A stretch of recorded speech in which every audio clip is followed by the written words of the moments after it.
Hey everybody, I'm Garcia, and today I'm taking a look at the expansion to the quest for El Dorado.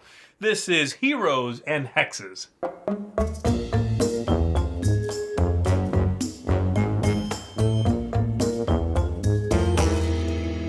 In this box, you are going to get more land tiles, you are going to get more cards, which you can use to build your deck, but you are going to get one main new idea, one new main mechanism, and that is the idea of advancing yourself forward very easily on the map at the cost of taking curses, which could be very punishing. So let's go ahead and take a look at how this works. I'm not going to be showing you how to play the original deck building racing game. If you want to check that game out, go watch our video review for that. But if you already are familiar with the game and you're curious about what comes in the expansion, then you are in the right place. Let's dive in.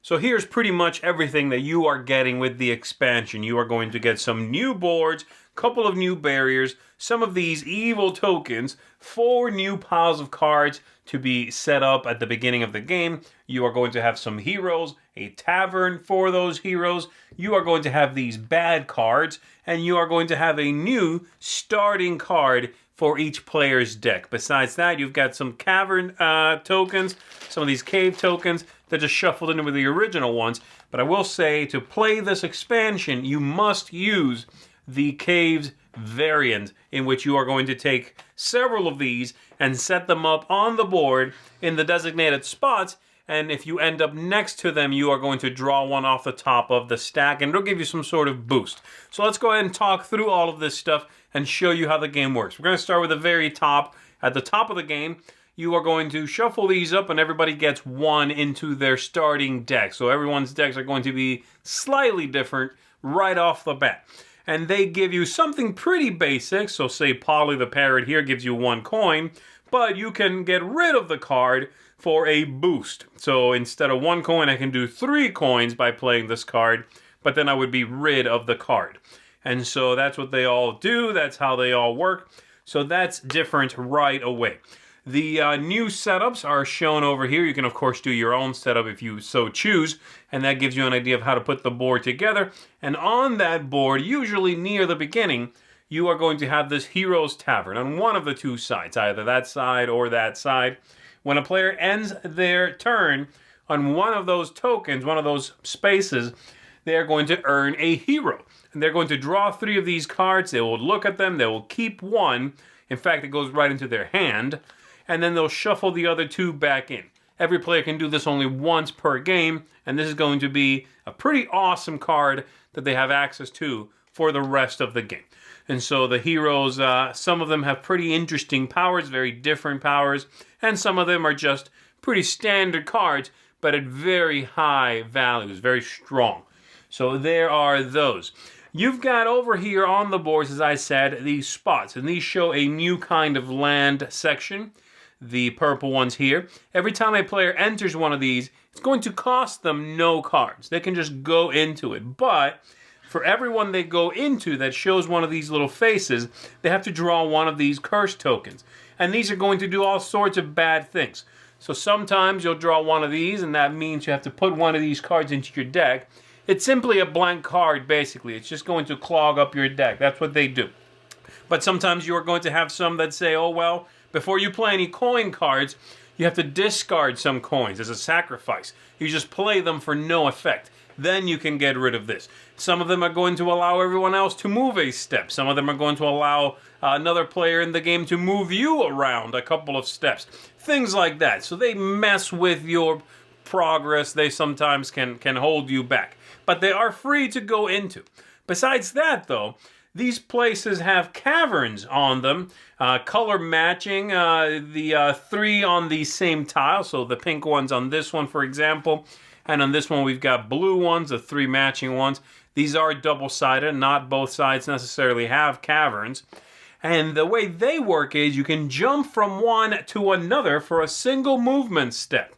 And in fact, it's free, right, as I said, to go into. So if I'm here and I really want to skip some things, jump quite a bit ahead, I can jump right to that one. Going into that one, of course, will get me one of these curse tokens, but that might be worthwhile. You know, you might have to do it. And in fact, have seen a player come from behind and win because they took that risk and made some jumps forward.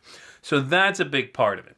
So pretty much that's the core of the game. You've got the ability now to take those, quote unquote shortcuts for a penalty. You've got a new starting card and some heroes that you can earn, as well as, of course, some more variety here and some more of these cave tokens that are going to give you new and interesting powers in the game if you earn them. So there you go. That should give you an idea of what the expansion brings to the table. So how does this all feel mixed into the base game? Let's go back up top and let me tell you what I think. All right, so that is Heroes and Hexes. Let's talk about this. But I have to say right off the bat, I am very impressed with this expansion. I have to say, if you are a fan of the original game, I would suspect there is almost no chance that you would dislike this expansion. It's just going to give you more of what you like, and the new things are so interesting and thematic. So we'll start there, okay? The theme in this game is great. Everything makes sense. I love that we now have heroes. You have animal companions you start with. You have new caverns to traverse. You have curses that you may or may not stumble into. It's your choice. So you can go that route. Really thematic. The aesthetics are great still. Vibrant, clean, just like in the original game. A lot of symbology still, but you have the manual to reference those. Replayability, great. Lots of new variations, new concepts. I think it keeps the game fresh. And the game had a lot of replayability as it was anyway, I thought, with so many variable setups and all of that. Well, you've got lots more of them now. The game length is the same as before, so that's great, especially once you internalize all of the new symbols. It's going to take a couple of plays, but once you've got that down, I think the gameplay length is comparable. Ease of play. This is all easy to implement, again, because it's thematic. So it's a smooth thing to fold into the gameplay experience. You stop at the tavern, you get a hero to accompany you on your trek. You begin with a familiar, this animal companion. You want to go through that cursed land? You can do it, but you're going to get penalized with something. You want to take the risk because you want to jump ahead. All right, go for it, but be ready to deal with the luck of that flip. I have to say, the only very minor ding here would be now at the end where we're talking about luck and strategy and tactics. But I can't even really fault it because, yes, while there is more luck in the game, as in if you step into one of those areas, you get a random curse. It could not hurt you very much.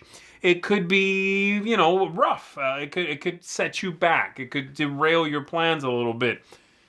Even though that's there, it's your choice as to whether you want to take that path or not. You can go around them for the most part. And if, there's one tile that has the cursed lands all the way across the tile, if you have to go through that, then so does everyone else. Otherwise, you've technically got that choice, And I love that fun anyway, that idea of, forget it, I'm cutting through this cursed land, and then I got stuck with some, now I let everybody else run up one space. Or, oh no, I have this cursed card in my deck that is now just going to be, getting in the way. Even though that's not that bad, that card actually, you can still discard it for half a coin when you are buying cards. So it's not quite fully dead. So overall, I was really impressed with the expansion. Regardless of what you think of the base game, if you don't like the base game, you're not going to like this, obviously.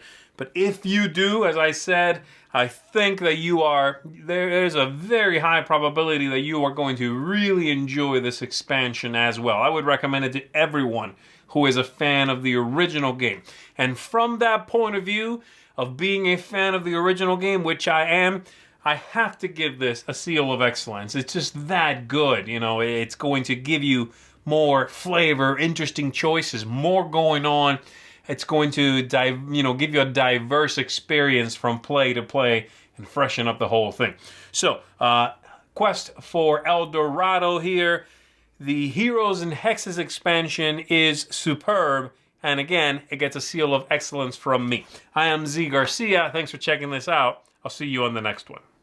Thanks so much for watching the Dice Tower videos. Find more great videos and reviews as well as our top-rated audio podcast at Dicetower.com.